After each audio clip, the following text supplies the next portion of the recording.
ഇത് ഏകദേശം ഒരു 4 അക്വേറിയത്തേക്ക് സ്പോഞ്ച് ഫിൽറ്റർ റൺ ചെയ്യുകയാണത് ഞാൻ ഈ ഒരു എയർ പമ്പിൽ നിന്നാണ്. അപ്പോൾ അത്യാവശ്യം നല്ല പെർഫോമൻസ് കഴിഞ്ഞൊരു 1.5 വർഷമായിട്ട് ഈ സംഭവം എനിക്ക് തന്നിട്ടുണ്ട്. ഇപ്പോൾ ഞാനിതിന് ഫേസ് ചെയ്യുന്നൊരു ഇഷ്യൂ എന്ന് പറയുന്നത് ഈ കാണുന്ന ഒരു സൗണ്ടാണ്. ഹലോ ഫ്രണ്ട്സ്, എല്ലാവർക്കും നമസ്തേ കേരളയുടെ ഒരു പുതിയ എപ്പിസോഡിലേക്ക് സ്വാഗതം. വീഡിയോ തുടങ്ങിയതിനേക്കാളും മുമ്പ് പറയാനുള്ള സംഭവം നിങ്ങൾക്ക് എല്ലാവർക്കും അറിയാം, കൊറോണയെക്കുറിച്ചിട്ടാണ്. നമ്മുടെ സർക്കാരും അധികാരികളൊക്കെ പറയുന്ന പോലെ തന്നെ എല്ലാവരും ബഹുമാനിച്ചുകൊണ്ട് വീട്ടിലിരിക്കുക, നമുക്ക് അസുഖം വരാതെ നോക്കുക, നമുക്ക് വന്നു കഴിഞ്ഞാലും ആർക്കും കൊടുക്കാതിരിക്കാൻ നോക്കുക. അതിന് ഏക പോം വഴി എന്ന് പറയുന്നത് വീട്ടിലിരിക്കുക എന്നുള്ളത് മാത്രമാണ്. അപ്പോൾ സ്റ്റേ ഹോം, സ്റ്റേ സേഫ്. അപ്പോൾ ഇന്നത്തെ വീഡിയോയെ കുറിച്ച് പറയുകയാണെങ്കിൽ പറയാനുള്ള കുറച്ച് കാര്യങ്ങൾ വളരെ ചുരുക്കി പറയാം. നമ്മൾ അക്വേറിയം പമ്പുകൾ യൂസ് ചെയ്യുന്നുണ്ട്. ഈ ഗപ്പികളുടെ ടാങ്കുകളിൽ ഏത് അലങ്കാര മത്സ്യങ്ങളുടെ ടാങ്കിലായിക്കോട്ടെ, അക്വേറിയത്തിലൊക്കെ എയർ പമ്പും സ്പോഞ്ച് ഫിൽറ്ററൊക്കെ യൂസ് ചെയ്യുന്നുണ്ട്. അപ്പോൾ ഞാൻ യൂസ് ചെയ്യുന്ന ഒരു സ്പോഞ്ച് ഫിൽറ്ററിൻ്റെ എയർ പമ്പ് കുറച്ച് ദിവസങ്ങളായിട്ട് ഒരുപാട് നോയ്സ് വരുന്നുണ്ട്. ഓക്കെ, നിങ്ങളിപ്പോൾ വീഡിയോയിൽ കണ്ടു കാണും. ആ ഒരു ഇഷ്യൂ എങ്ങനെ സോൾവ് ചെയ്യാമെന്നുള്ളതാണ് ഇന്നത്തെ ഈ വീഡിയോ. ഒരു 10 പൈസ പോലും ചിലവാക്കാതെയാണ് ഞാൻ ഈ ഇഷ്യൂ സോൾവ് ചെയ്തത്. അപ്പോൾ അതെങ്ങനെയാണ് നിങ്ങൾക്ക് ഈ വീഡിയോയിൽ കണ്ടു നോക്കാം. പിന്നെ ഇത്തരം എയർ പമ്പുകൾ എല്ലാവരും ചെയ്യുന്നുണ്ട്. ഓക്കെ, എല്ലാവരും യൂസ് ചെയ്യുന്ന വളരെ കോമൺ ആയിട്ടുള്ള ഒരു എയർ പമ്പാണിത്. അപ്പോൾ അതിന് ഇടയ്ക്കിടയ്ക്ക് ചെയ്യേണ്ട ഒരു ചെറിയ ടിപ്പും കൂടി വീഡിയോയുടെ അവസാനം ഞാൻ പറയുന്നുണ്ട്. അപ്പോൾ കുറച്ച് ബോറിംഗ് ആയിട്ട് തോന്നാം ചില ആൾക്കാർക്ക്, പക്ഷേ ഇത് ഫുള്ളായിട്ട് കണ്ടു നോക്കിക്കോളൂ. ഒരു എയർ പമ്പ് ഫുള്ളായിട്ട് ഓപ്പൺ ചെയ്തിട്ട് അതിൻ്റെ ചെറിയൊരു റിപ്പയറിങ്ങും ചെറിയൊരു സജഷൻസും കാര്യങ്ങളൊക്കെയാണ് ഇന്നത്തെ വീഡിയോയിലൂടെ. അപ്പോൾ നിങ്ങൾ എന്തായാലും വീഡിയോ ഫുള്ളായിട്ട് കണ്ടു നോക്കുക. അപ്പോൾ ഞാൻ നേരത്തെ പറഞ്ഞ പോലെ നമ്മൾ ഇന്ന് പരിശോധിക്കാൻ പോകുന്നത് വീനസ് അക്വ എന്ന് പറയുന്ന അക്വേറിയം എയർ പമ്പാണ്. AP408A മോഡൽ എയർ പമ്പാണിത്. ഇതിന് 2 ഔട്ട്ലെറ്റാണുള്ളത്. 2 സൈഡിൽ കൂടെ നമുക്ക് എയർ എടുക്കാൻ പറ്റും. ഇത് ഏകദേശം ഒരു 4 അക്വേറിയത്തേക്ക് സ്പോഞ്ച് ഫിൽറ്റർ റൺ ചെയ്യുകയാണത് ഞാൻ ഈ ഒരു എയർ പമ്പിൽ നിന്നാണ്. അപ്പോൾ അത്യാവശ്യം നല്ല പെർഫോമൻസ് കഴിഞ്ഞൊരു 1.5 വർഷമായിട്ട് ഈ സംഭവം എനിക്ക് തന്നിട്ടുണ്ട്. ഇപ്പോൾ ഞാനിതിന് ഫേസ് ചെയ്യുന്നൊരു ഇഷ്യൂ എന്ന് പറയുന്നത് ഈ കാണുന്ന ഒരു സൗണ്ടാണ്. ഞാൻ മൈക്ക് കുറച്ച് അടുത്ത് വയ്ക്കുമ്പോൾ കുറച്ചുകൂടി ക്ലിയർ ആയിട്ട് കേൾക്കാൻ പറ്റും. ഈ സൈഡിലത്തെ എന്താ പറയുക, പമ്പിന് ഇപ്പം അതിൻ്റെ ഉള്ളിലൊരു മെക്കാനിസം ഉണ്ട്, അതിന് വലിയൊരു ഇഷ്യൂ ഇല്ല. പക്ഷെ അത് ഈ സമയത്ത് വരുമ്പോൾ ആ സൗണ്ട് കണ്ടില്ലേ. അപ്പോൾ ഇത് എന്താണ്, ഇതിൻ്റെ ഉള്ളിൽ എന്താണെന്നുള്ളതാണ് നമ്മൾ ഈ വീഡിയോയിലൂടെ തുറന്ന് നോക്കാൻ പോകുന്നത്. കഴിയുകയാണെങ്കിൽ ഈ കേൾക്കുന്ന ഒരു സൗണ്ട്, ഇതിൻ്റെ റീസൺ ഫൈൻഡ് ഔട്ട് ചെയ്തിട്ട് അത് പ്രോബ്ലം സോൾവ് ചെയ്യാൻ വേണം. അപ്പോൾ വീഡിയോ അവസാനം വരെ കണ്ടു നോക്കാം. ഫസ്റ്റ് നമുക്ക് ഈ ഒരു സാധനത്തിൻ്റെ പവർ കട്ട് ചെയ്യാം, എന്നിട്ട് കേബിൾ ഊരി. അപ്പോൾ ഇതിൻ്റെ മെയിനായിട്ട് പറയുന്നത് നമുക്ക് കാണാൻ പറ്റും, സൈഡിൽ 2 സ്ക്രൂ ഉണ്ട്. അത് ഇതിൻ്റെ ഉള്ളിലത്തെ ഈ പമ്പ് കണക്ട് ചെയ്തിട്ടുള്ള ഒരു സ്ക്രൂ ആട്ടോ. അതുപോലെ തന്നെ ബാക്കിലില്ല, ബാക്കിൽ തൂക്കിയിടാനുള്ള ഒരു സെറ്റപ്പാണ്. കേബിള് ഇൻ ഔട്ട് പോയിട്ടുണ്ട്. ഇവിടെ അടിയിൽ 4 സ്ക്രൂ കാണുന്നത് കണ്ടോ.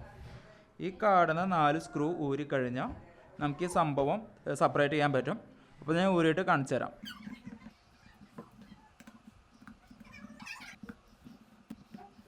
അപ്പോൾ നമ്മൾ 4 സ്ക്രൂ ഊരി കഴിഞ്ഞു. ഇനി ഇത് തല തിരിച്ച് വെച്ചിട്ട് ഒന്ന് കൊട്ടി നോക്കാം. യെസ്, ഈ കവറ് പോയി. ഇതിൻ്റെ ഉള്ളിലത്തെ കാര്യങ്ങൾ നോക്കി നോക്കാം. ഓക്കെ, എനിക്ക് എൻ്റെ പ്രോബ്ലം മനസ്സിലായി. അപ്പോൾ നമ്മളിത് തുറന്ന് നോക്കിയപ്പോൾ ഇതിൻ്റെ പ്രോബ്ലം എന്താണെന്ന് മനസ്സിലായി. കാരണം നിങ്ങൾ ശ്രദ്ധിച്ചോന്നറിയില്ല, ഇത് ഞാൻ കുറച്ചൊന്ന് ഊരി വെച്ചിട്ടുണ്ടായിരുന്നു കേട്ടോ. ആക്ച്വലി കണ്ട വഴിക്ക് ഇതിൻ്റെ ഒരു നട്ട് തപ്പേണ്ട ആവശ്യം ഉണ്ടായിരുന്നത് കൊണ്ട് അത് ഊരിയതാണ്. ഈ ഒരു സ്പ്രിങ് കണ്ടോ, ഇതിങ്ങനെ ആവുന്ന ഈ ഒരു സംഭവം, ഇത് ഈ വേവിൽ എന്താ പറയുക, വേണ്ട വെറുതെ എഞ്ചിനീയറിങ് വെറുതെ പറഞ്ഞ് ബോഡി പിടിക്കേണ്ട. കറണ്ട് ഇതിൽ കൂടെ പോകുന്ന സമയത്ത്, എങ്കിലും കുറച്ച് പറയാതെ പറ്റില്ല, കറണ്ട് ഇതിൽ കൂടെ പാസ് ചെയ്യുന്ന സമയത്ത് ഇത് വൈബ്രേറ്റ് ചെയ്യും. ഈ കിടന്ന ഷേപ്പിൽ ഇത് വൈബ്രേറ്റ് ചെയ്യുമ്പോൾ ഇത് കണ്ടോ, ഈ മുകളിലോട്ട് താഴ്ന്നു പൊന്തി നിൽക്കുമ്പോൾ ഇതിവിടെ എയർ പ്രഷർ ജനറേറ്റ് ചെയ്തിട്ട് ആ എയറാണ് ഇതിൻ്റെ ഉള്ളിൽ കൂടെ തള്ളി പോകുന്നത്. ഓക്കെ, അപ്പോൾ ഇവിടെ നോക്കുമ്പോൾ നിങ്ങൾക്കൂടെ കാണാൻ പറ്റും. ഞാൻ ഒന്ന് ഫോക്കസ് ചെയ്ത് നോക്കട്ടെ, ഫോക്കസ് ചെയ്ത് തരാം. ഓക്കെ, മാനുവൽ ഫോക്കസ്, ലൈറ്റിൻ്റെ ഒരു പരിധിയുണ്ട്. ഓക്കെ, ഈ കാണുന്ന നെറ്റ് കണ്ടോ, ഈ സംഭവം ഇതിൻ്റെ ഊരിപ്പോയതാണ്. ഇതിൻ്റെ ഒരു വാഷ് ഈ കാണുന്നത് അതിൻ്റെ ഒരു വാഷ് ആണ്. അത് നമുക്ക് എടുക്കണം. അതിങ്ങനെ എടുത്ത് അത് പുറത്തേക്ക് ഇങ്ങനെ പോകുന്നു കണ്ടോ, ഇത് ഊരി പോകുന്നതാണ്. ഇനി ഇതിൻ്റെ ഒരു നട്ട് തപ്പണം, അത് മൊത്തമായിട്ട് ഊരേണ്ടി വരും ചിലപ്പോൾ. ഇപ്പോൾ ഞാൻ പറഞ്ഞല്ലോ, നമുക്ക് എന്തായാലും അതിൻ്റെ ഒരു നട്ട് തപ്പേണ്ടതുണ്ട്. ഞാൻ എന്തായാലും തൽക്കാലം ഈ ഒരു ഇതിവിടുന്ന് ഊരുന്നുണ്ട്, കാരണം പണി ചെയ്യാൻ കുറച്ചുകൂടി എളുപ്പമുണ്ടാവും. പിന്നെ എന്തായാലും ഒരു നോക്കാന്നേ, കുറേ കാലം ഈ പണിയൊക്കെ ചെയ്തിട്ട്.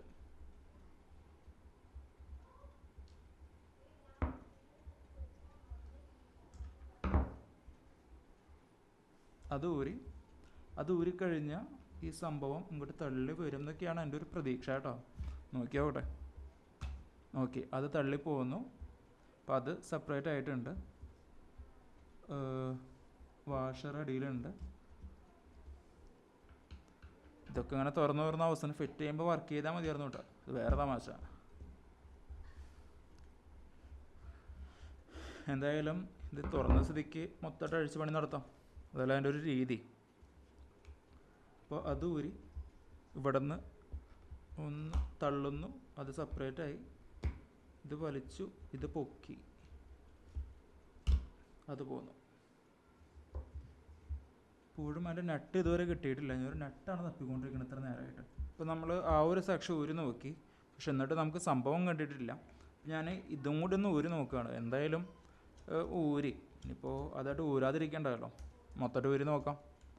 ഈ 2 നെട്ട് ഊരിയിട്ട് എനിക്കൊരു നെട്ട് കിട്ടണം. അത് കിട്ടാതെ എനിക്കതിൻ്റെ ലോജിക്ക് മനസ്സിലാവുന്നില്ല, സംഭവം എവിടെ പോയി എന്നുള്ളത്. അതുകൊണ്ടാണ് ഇത്രയും ഇത് ഊരി എടുക്കുന്നത് കേട്ടോ. ഇതിന് മുമ്പ് ഞാനൊരു പ്രാവശ്യം ഊരിപ്പോൾ ഒറ്റയടിക്കാൻ എനിക്ക് കിട്ടുകയും ചെയ്തിട്ടുണ്ടായിരുന്നു. ഇത്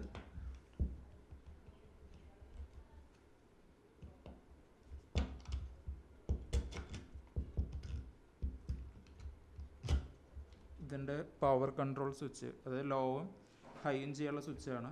അത് ഡിസ്കണ്ടിന്യൂ ചെയ്തു. ഇത് ഊരി.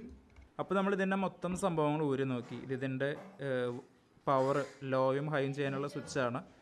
ഇത് അതിൻ്റെ മറ്റൊരു ഭാഗം. ഇതിൻ്റെ പമ്പ് മെക്കാനിസം ഇവിടെയുണ്ട്. ഇതെല്ലാം നമ്മൾ തുറന്നു നോക്കിയപ്പോൾ നമുക്ക് ആവശ്യമുള്ള നെറ്റ് കിട്ടിയിട്ടില്ല. നെറ്റിൻ്റെ സൈസ് എന്ന് പറഞ്ഞാൽ ഞാൻ നേരത്തെ കാണിച്ചു, കണ്ടോ? ഇതാണ് ആ നെറ്റിൻ്റെ സൈസ്.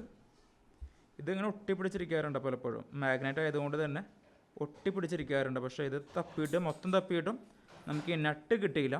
അപ്പോൾ എൻ്റെ ബുദ്ധിയിൽ വന്ന ചെറിയൊരു കുനുട്ട് ബുദ്ധി എന്ന് പറയും, ജുഗാഡ് എന്ന് പറയും ഹിന്ദിയിൽ.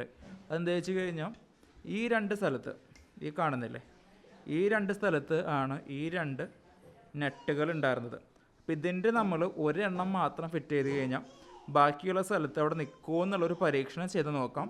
അത് സക്സസ് ആവുകയാണെങ്കിൽ നമുക്ക് ഈ ഒരു നെട്ട് ഇതിൻ്റെ മറ്റേതിനെ ഇവിടെ യൂസ് ചെയ്തിട്ട് നമുക്കിത് വർക്ക് ചെയ്യിക്കാൻ പറ്റും. ഓക്കെ, നമ്മളിപ്പോൾ ഇത് ഫിറ്റ് ചെയ്യുന്ന സമയത്ത് ഒന്നാമതായിട്ട് ശ്രദ്ധിക്കേണ്ടത് ഇതിൻ്റെ ഒരു പൊസിഷനിങ് ആണ്. ഈ കാണുന്ന ലെവലിലാണ് അതിരിക്കേണ്ടത്. ആ ആംഗിൾ ഇങ്ങനെയും മാറിപ്പോരുതെന്ന്, ലെഫ്റ്റും റൈറ്റും മാറിപ്പോരുത്.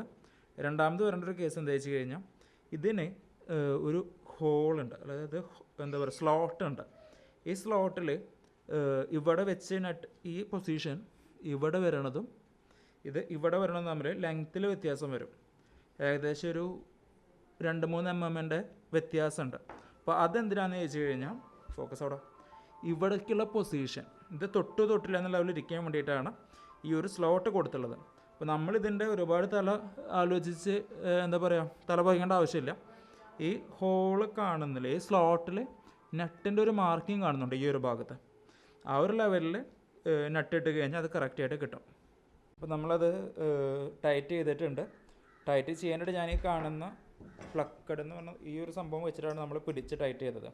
ആ ടൈപ്പിലുള്ള സ്പാനർ എൻ്റെ ഉണ്ടായിരുന്നില്ല, പക്ഷെ അത്യാവശ്യം ടൈറ്റ് ആയിട്ടുണ്ട്. ഒരുപാട് വലിയ പ്രഷറൊന്നും ഇതിൽ വരാനും പോകണില്ല. ഇതിൽ വരുന്നത് ഇതിൻ്റെ ഒരു വൈബ്രേഷനും വരും, മാനവേട്ടനും വരും. പിന്നെ ഇവിടെ പറയാനുള്ളൊരു വേറെ സംഭവം എന്താ വെച്ച് കഴിഞ്ഞാൽ, ഈ കാണുന്ന സ്ഥലത്ത് ഈ ഒരു ഇതിൽ എൻ്റെ ഒരു അറിവ് പ്രകാരം അല്ലെങ്കിൽ ഒരു നിഗമന പ്രകാരം എന്തോ ഒരു പശ വെച്ച് ഒട്ടിച്ചിട്ടുണ്ടായിരുന്നു. ആക്ച്വലി കുറച്ച് സിലിക്കോൺ ടൈപ്പ് മെറ്റീരിയൽ എന്തോ ഉണ്ടായിരുന്നു, ആ വൈബ്രേഷൻ കുറച്ചും ബ്ലോക്ക് ചെയ്യാൻ വേണ്ടിയിട്ട്. അപ്പോൾ അതിപ്പോൾ ഞാനതിൽ ഇടുന്നില്ല, ജസ്റ്റ് ഇറക്കി വെച്ചിട്ടുള്ളൂ. ജസ്റ്റ് ഒന്ന് പറഞ്ഞു എന്ന് മാത്രം. അത് കണ്ടോട്ട് അല്ല എന്തോ ഒരു പശ വെച്ചിട്ടാണ് ഒരു ഫസ്റ്റ് പാക്ക് ചെയ്യേണ്ടായിരുന്നത്. നമ്മളിപ്പോൾ 2 സൈഡിലും ഇതിൻ്റെ ഫിറ്റിങ് കഴിച്ചു, സ്ക്രൂവൊക്കെ ടൈറ്റ് ചെയ്തിട്ടുണ്ട്. ഈ കാണുന്ന പോലെ നിങ്ങൾക്കിപ്പോൾ കാണിച്ചു തരാം, നിങ്ങൾക്ക് കണ്ടാൽ തന്നെ മനസ്സിലാവും. ഇവിടുത്തെ ഒരു സ്ക്രൂ ഉണ്ടല്ലോ, ഈ സ്ക്രൂ ഒരു നെട്ട് കൂടെ ഇട്ടിട്ടുണ്ട്, ഇവിടെ നെട്ട് ഇട്ടിട്ടില്ല. അപ്പോൾ അത് മൂവ്മെൻ്റ് ഇല്ലാത്ത ഒരു പോർഷനാണ് ശരിക്കും ഈ ഒരു മെക്കാനിസത്തിൻ്റെ. ഇവിടെ ഈ ഒരു നെറ്റാണ് നമ്മൾ ഇവിടെ ഇട്ടിട്ടുള്ളത്. ഓക്കെ, പിന്നെ നമുക്കിനി ഓണാക്കി നോക്കാം. ഈ ലെവലിൽ നമ്മൾ ഓൺ ആക്കുന്നുണ്ട്. അപ്പോൾ നിങ്ങൾ കണ്ടു നോക്കിക്കോളൂ. അപ്പോൾ നമ്മൾ ഓണാക്കി നോക്കുമ്പോൾ നിങ്ങൾക്ക് മനസ്സിലായില്ലേ, ചെറിയൊരു സൗണ്ട് ഉണ്ട്. അത് ലോഡ് കൊടുക്കുമ്പോഴും ആ ഒരു സൗണ്ട് ഉള്ളത് തന്നെയാണ്. അപ്പോൾ ഈ ഒരു സൗണ്ട് ഒരു പക്ഷേ നമുക്ക് ഈ ഒരു കവർ ഫിറ്റ് ചെയ്തിട്ട് ഈ ഒരു റബ്ബറിൻ്റെ ഭാഗത്തിൽ ലോഡ് വരുന്ന സമയത്ത് അത് കുറയാൻ സാധ്യത വളരെ കൂടുതലാണ്. അതെന്തായാലും കവർ ഫിറ്റ് ചെയ്ത് നമുക്ക് അറിയാൻ പറ്റും. ഇപ്പോഴത്തെ രീതിയിൽ ഇത് സക്സസ് ആയിട്ട് വർക്ക് ആവുന്നുണ്ട്. ഇത് രണ്ടും ഞാൻ പൊത്ത് നോക്കിയിരുന്നു, പരസ്പരം ടച്ച് ആവുന്നില്ല. ശ്രദ്ധിക്കേണ്ട കേസ് ഇവർ തമ്മിൽ ടച്ച് ആവാതെ കറക്റ്റ് മൂവ്മെൻറ്റ് ഉണ്ടോ എന്നുള്ളതാണ് ശ്രദ്ധിക്കേണ്ട കേസ്. പിന്നെ ഒരു കേസ് ഞാൻ എടുത്തു പറയുകയാണ്, ഇതൊരു കാരണവശാലും ഒരു കുട്ടികൾക്ക് ചെയ്യാൻ പറ്റിയ കളിയല്ല. ഞാൻ പറഞ്ഞില്ലേ കറണ്ട് ഓണാണ്, ഞാൻ ഈ വർക്ക് ചെയ്യണത് ഇവിടെ തൊട്ട് കഴിഞ്ഞാൽ ഷോക്ക് അടിക്കും. ഇത് ചെയ്യാൻ കാരണം എനിക്കിതിൽ എക്സ്പീരിയൻസ് ഉള്ളതുകൊണ്ട് മാത്രമാണ്. ഇത് 220 വോൾട്ടാണ്. ഞാൻ 440 കളിച്ചിട്ടുണ്ട്. ഞാൻ ഒരു ഇലക്ട്രോണിക്സ് എഞ്ചിനീയർ ആയിരുന്നു, അതുകൊണ്ട് മാത്രമാണ് ഞാനിങ്ങനെ കാണിക്കുന്നത്. ഒരു കാരണവശാലും പിള്ളേർ ഈ ഓപ്പൺ ചെയ്തിട്ട് ഇങ്ങനെയൊന്നും ചെയ്യരുത് കേട്ടോ. അപ്പോൾ നമുക്ക് ഈ കാണുന്ന പോലെ ഞാനിതിൻ്റെ ബാക്കിയത്തെ കവർ ഫിറ്റ് ചെയ്തു. ഇപ്പം ഇത് വർക്ക് ചെയ്യുമ്പോൾ ഈ ഒരു റബ്ബർ കാണുന്നില്ലേ, ഈ പോയിൻറ്റ് ഷേപ്പ്, അതാണ് ഇവിടെ ഗ്രൗണ്ടിൽ ടച്ച് ആവുക. അതുകൊണ്ട് തന്നെ വൈബ്രേഷൻ നല്ലപോലെ കുറയും. അപ്പോൾ വൈബ്രേഷൻ ത്രൂ ഉള്ള സൗണ്ടും വളരെ മാന്യമായിട്ട് കുറയാൻ സാധ്യതയുണ്ട്. നമുക്ക് ഒന്നുകൂടി ചെക്ക് ചെയ്ത് നോക്കാം ഇതിൻ്റെ എത്രമാത്രം സൗണ്ട് ഇപ്പോൾ ഉണ്ടെന്നുള്ളത്. ഇതിപ്പോൾ നമുക്ക് കേൾക്കാൻ പറ്റും, വളരെ കുറച്ച് സൗണ്ടേ ഉള്ളൂ. ഈ വർക്കിംഗ് ചെയ്യുന്ന ഒരു നോർമൽ സൗണ്ട് മാത്രമാണ് ഇപ്പോൾ ഉള്ളത്. ഇതിൻ്റെ ലോഡ് കൊടുക്കുമ്പോൾ പോലും സൗണ്ട് വളരെ നോർമലാണ്. അപ്പോൾ ഇതുവരെ ഇത് സക്സസ് ആണ്. ഇനി നമുക്കറിയാം ഒരു നട്ട് നമ്മൾ പരസ്പരം മാറ്റിയാണ് ചെയ്തിട്ടുള്ളത്. അത് കുറച്ച് നേരം ഉപയോഗിച്ചാലാണ് അതിനെന്തെങ്കിലും പ്രശ്നം പറ്റുള്ളൂ എന്നുള്ളത് നമുക്ക് അറിയാൻ പറ്റുള്ളൂ. പിന്നെ ഇത് നമ്മൾ ഒരേ സമയത്ത് ഈ ഒരു പീസ് ഇത് കാണുമ്പോൾ ഒരു നട്ട് പോലെയുണ്ട്, പക്ഷെ ഇതിൻ്റെ സെൻറ്ററിലത്തെ ഹോള് നമ്മുടെ ആ ഒരു ഇതിൽ സ്ക്രൂവിൽ മാച്ച് ആവുന്നുണ്ടായിരുന്നില്ല. ഇതൊരു പീസ് എന്താണെന്ന് എനിക്ക് അറിയില്ല. കാണുമ്പോൾ നട്ട് പോലെ ഉണ്ടെങ്കിലും ഉള്ളിലത്തെ ഹോളിൻ്റെ വ്യത്യാസം കൊണ്ടാണ് ഞാനത് ഷൂട്ട് ആക്കാൻ അവിടെ ഇടാഞ്ഞത്. ഒരു പക്ഷേ ഇത് തമ്മിൽ എവിടെയെങ്കിലും ഉരച്ചിട്ട് ഉള്ളിലത്തെ ഹോള് കുറഞ്ഞതാവാനും സാധ്യതയുണ്ട് ആ മാഗ്നറ്റ് ഇടയിൽ പെട്ടിട്ട്. അപ്പോൾ ഇത് ഞാൻ പറഞ്ഞു വന്നത് എന്താ വെച്ച് കഴിഞ്ഞാൽ ഒരു പക്ഷേ ഇതാവാം, ഒരു പക്ഷേ ഞാൻ അന്വേഷിച്ചിട്ടുണ്ടായിരുന്ന നട്ട് അത് പിന്നെ തപ്പിയപ്പോൾ കിട്ടിയതാണ്. ജസ്റ്റ് ഒന്ന് ഇൻഫോം ചെയ്യുന്നു എന്ന് മാത്രം. എന്തായാലും നമ്മുടെ യൂസിന് അത് പറ്റത്തില്ല. പിന്നെ നമുക്ക് ഈ ഒരു പമ്പും കൂടി നോക്കേണ്ടതുണ്ട്. ഇതിന് സൗണ്ട് പറയാൻ മാത്രം സൗണ്ട് ഒന്നും ഇല്ല, പക്ഷെ എങ്കിലും ചില സമയത്ത് ഈ ഒരു പമ്പിൽ നിന്നാണ് ഈ ഒരു സൈഡിൽ നിന്ന് ചെറിയൊരു നോയ്സ് വരുന്നുണ്ട്. ജസ്റ്റ് ഒന്ന് ഊരിയിട്ട് ഒരു ചെക്കിങ് മാത്രമേ ഞാൻ ഉദ്ദേശിക്കുന്നുള്ളൂ. ഞാൻ രണ്ടാമത്തെ പമ്പ് കൂടി ഊരി നോക്കിയിരുന്നു. അപ്പോൾ അതിൽ ഈ കാണുന്ന ഒരു നെറ്റ് ഉണ്ടല്ലോ, അത് ചെറുതായിട്ട് ലൂസായിട്ടുണ്ടായിരുന്നുള്ളൂ. അപ്പോൾ അത് ഞാൻ ടൈറ്റ് ചെയ്തു. വേറെ കുഴപ്പമൊന്നുമില്ല, നല്ല നീറ്റ് ആൻഡ് ക്ലീൻ ആയിട്ട് ഇരിക്കുന്നുണ്ട്. ഓക്കെ, അപ്പോൾ ഇത് എല്ലാവരും ഇടയ്ക്കൊക്കെ ഒന്ന് ഊരി ഈ നെറ്റൊക്കെ ഒന്ന് ടൈറ്റ് ചെയ്ത് കഴിഞ്ഞാൽ കുറച്ചും കൂടി കുറച്ച് ലോങ് ലൈഫ് കിട്ടും ഈ ഒരു പ്രൊഡക്റ്റിന്. അപ്പോൾ അതൊക്കെ എല്ലാവരും ഒന്ന് ഓർത്ത് വയ്ക്കാം. Okay, see you. അപ്പോൾ എല്ലാവർക്കും ഇത് വീഡിയോ ഇഷ്ടപ്പെട്ടെന്ന് വിചാരിക്കുന്നു. വീഡിയോ ഇഷ്ടപ്പെടുന്ന വീഡിയോക്ക് ലൈക്ക് ചെയ്യുക, നിങ്ങളുടെ ഗുപ്പിന് താഴെ കമൻറ്റ് ചെയ്യാം. ഇനി കൊറോണ ഓൾമോസ്റ്റ് ഒതുങ്ങിയിട്ടേ നമ്മൾ ഫാം വീഡിയോസ് ചെയ്യുന്നുള്ളൂ. അതായത് പുറമെ പോയിട്ടുള്ള വീഡിയോസ് ഈ കൊറോണ ഒക്കെ ഒന്ന് ഒതുങ്ങിയതിന് ശേഷം മാത്രമേ ഉള്ളൂ. അപ്പോൾ അതുവരെ നമ്മൾ ചെറിയ വീഡിയോസിലൂടെ നമുക്കറിയാവുന്ന ചെറിയ കാര്യങ്ങൾ നിങ്ങൾക്ക് പറഞ്ഞു തരാം. അപ്പോൾ എല്ലാവരോടും ഒരിക്കൽ കൂടി പറയുകയാണ്, കൊറോണ തീരുന്നത് വരെ ഒരാൾ പോലും പുറത്തിറങ്ങാതെ സേഫായിട്ടിരുന്നോളൂ. ചൈനയിലും ഇറ്റലിയിലും അമേരിക്കയിലൊക്കെ വന്ന പോലത്തെ വലിയൊരു ദുരന്തം നമ്മുടെ നാട്ടിൽ വരരുത്. കാരണം വന്നു കഴിഞ്ഞാൽ താങ്ങാൻ മാത്രം പ്രാപ്തരല്ല നമ്മളാരും. ഓക്കെ, അപ്പോൾ ഒരിക്കൽ കൂടി സാനോട്ട് പറയുകയാണ്. അടുത്ത വീഡിയോയിൽ വീണ്ടും കാണാം. അതുവരേക്കും ദിസ് ഇസ് ബ്രാജ് ജോബ് സൈനിങ് ഓഫ്.